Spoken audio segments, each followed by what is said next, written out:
Friends, सोनालीच्या किचनमध्ये तुम्हा सर्वांचं खूप खूप मनापासून स्वागत आहे. नेहमी नेहमी तेच तेच माशाचं सार खाऊन कंटाळलात का? म्हणूनच आजची ही वेगळी रेसिपी खास तुमच्यासाठीच. आज आपण पाहणार आहोत शिंपल्याचे सार.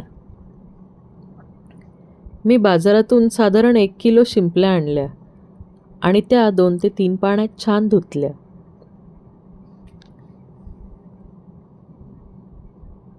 हे पहा, अशा रीतीने शिंपल्या छान चोळून धुवून घ्यायच्या आहेत.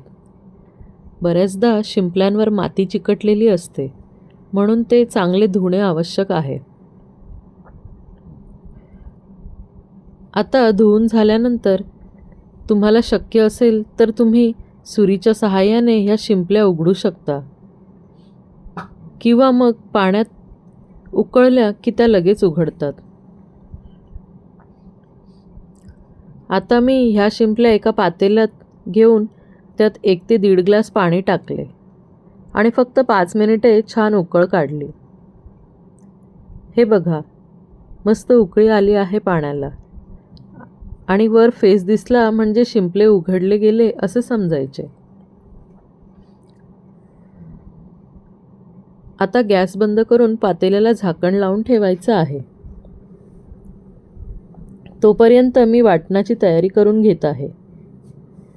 मी मध्यम आकाराचा नारळ घेऊन त्याचे 1 वाटीभर एवढे खोबरे काढले आणि हे खोबरे चिरून घेतले. सोबतच 1 मोठ्या आकाराचा कांदा उभा चिरून घेतला. 7 ते 8 लसणाच्या पाकळ्या आणि 1 इंच आलं चिरून घेतलं. एका प्लेटमध्ये मी 2 चमचे धणे घेतले, 1 चमचा जिरं घेतलं, चिमूटभर मेथी दाणे, चिमूटभर काळी मिरी आणि अर्धा चमचा इतकी बडीशेप घेतली. सोबतच 1 लिंबाच्या आकाराइतकं चिंच घेतलं आणि ते चिंच पाण्यात भिजत ठेवलं. आता तव्यावर ओल्या खोबऱ्याचे तुकडे साधारण गरम करून घ्यायचे आहेत आणि ते थोडेसे परतवले की लगेचच 2 मिनिटात काढून घ्यायचे आहे. हे पहा, खोबऱ्याचे तुकडे असे आपण वेगळे काढून घ्यायचे आहेत. आता चिरलेला कांदा फ्राय करून घ्यायचा आहे. कांदासुद्धा अर्धवट फ्राय करायचा आहे. कांदा फ्राय व्हायला लागला की लगेच त्यात लसूण आणि आल्याचे तुकडे मिक्स करून पुन्हा थोडं गरम करून घ्यायचं आहे. आता ह्या कांद्यात आपण काढलेलं खोबरं मिक्स करायचं आहे आणि त्या पाठोपाठच आपण घेतलेले खडे गरम मसाले ॲड करून ते वरच्यावर फ्राय करून घ्यायचे आहेत.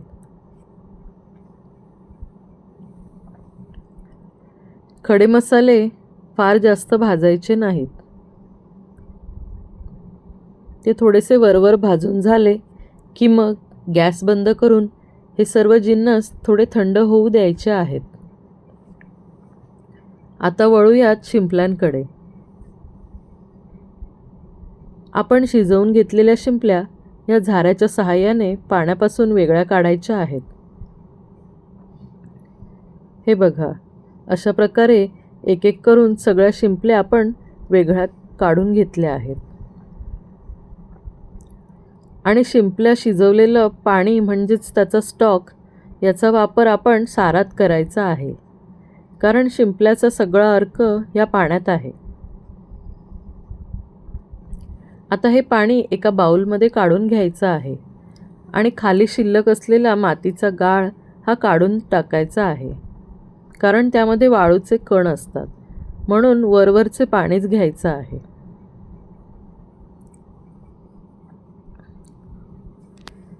आता तव्यावर थंड झालेले सगळे जिन्नस हे मिक्सरच्या भांड्यामध्ये काढून घ्यायचे आहेत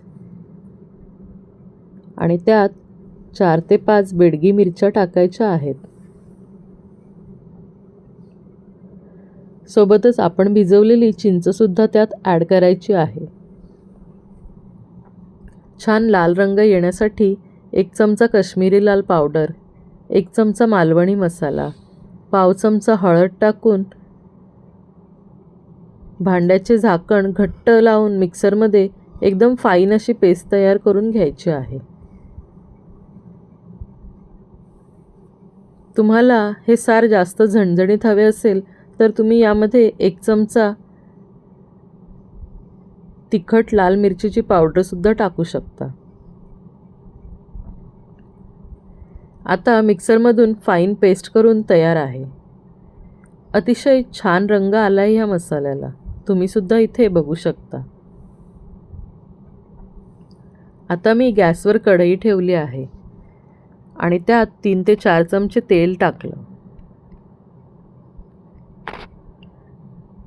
तेल छान कडकडीत तापलं की मग त्यात आपण तयार केलेली मसाल्याची पेस्ट टाकायची आहे. आता आपण हळूहळू करून संपूर्ण पेस्ट त्या कढईमध्ये तेलात टाकलेली आहे. आता अर्धा ते पाऊण चमचे इतकंच मीठ ह्या मसाल्यात घालायचं आहे. शिंपले हे आधीच चवीला खारसट असतात, त्यामुळे मीठ थोडं बेतानेच घालायचं आहे.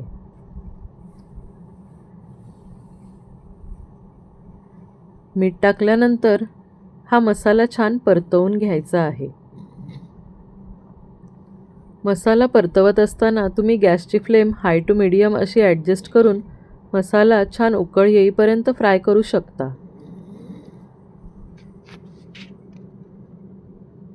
हा मसाला असा छानपैकी फ्राय करून घ्यायचा आहे. मसाला थोडासा फ्राय होत आलाय तोपर्यंत मिक्सरच्या भांड्यात अगदी थोडंसं पाणी टाकून त्यात चिकटलेला मसालासुद्धा कढईत टाकायचा आहे आणि हे मिश्रण पुन्हा हलवून घ्यायचं आहे.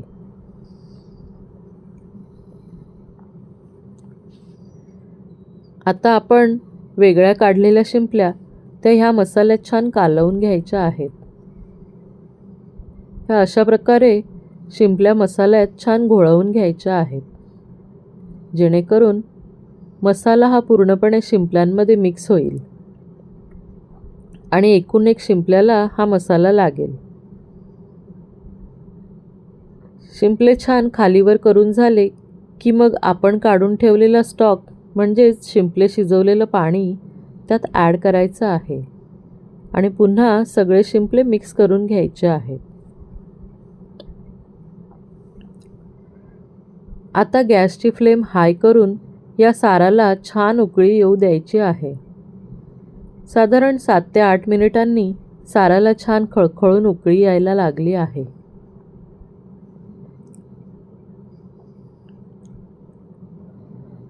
आता 2 मिनिटांसाठी झाकण बंद करून या शिंपल्या शिजू द्यायच्या आहेत आणि मग लगेचच गॅस बंद करायचा आहे.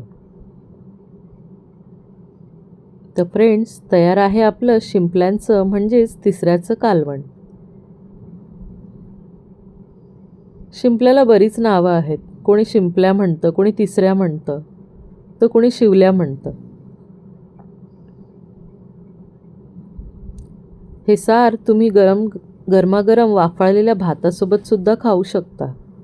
चवीला खरंच एकच नंबर लागतं. हे बनवण्याची मेहनत आहे, पण या मेहनतीचं फळसुद्धा खरंच चवदार आहे. तुम्हीसुद्धा ही रेसिपी नक्की ट्राय करा आणि तुमच्या भागात या शिंपल्यांना काय नाव आहे हे मला कमेंटमध्ये नक्की सांगा. रेसिपी आवडली असल्यास या व्हिडिओला लाईक आणि शेअर करा आणि अशाच छान छान रेसिपींसाठी माझ्या चॅनलला सबस्क्राईब करायला विसरू नका. तोपर्यंत खाओ, खिलाओ और खुश रहो. Thank you.